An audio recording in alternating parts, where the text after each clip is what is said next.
rangi qanchalik sizlarga ko'rinyapti yo'q bilmayman, lekin juda qiziq. Har xil ranglar qilgan. Bu ish ko'proq o'sha Braziliyada uchraydigan stilda qilingan. Binolar o'sha aytganimdek Braziliya stilida, lekin o'sha arab arxitekturasiga yaqinroq qurilgan. No, har xil ranglar, xuddi shunaqa art, bunaqa shakllar berib turib, rasmlar berib turib, o'sha stilga olib kelingan. Shundan chetlaridagi qirralan yo'qligidan ham o'sha stilligini bilib olsanglar bo'ladi. G'irt braziliancha stil. Bilsanglar Braziliyada bir-birini ustiga tomlay chiqib ketaveradigan, xuddi shunaqa stil olib kelmoqchi bo'lishgan.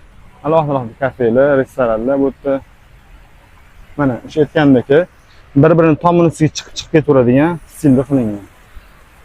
Ranglari ham xuddi shunaqa bo'lgan. Kontrastli ranglar bir-biriga ko'chalar torliklari. Juda ham zo'r joy ekan. Kelib uzoq aylanadigan joy ekan lekin bu.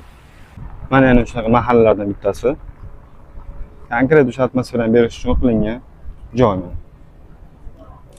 Arabcha nomlar bilan o'zgacha vid bergan.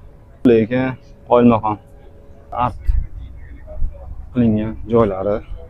Shu ko'chaning davomi. Turistlar odam juda ko'p. Har xil magazinchalar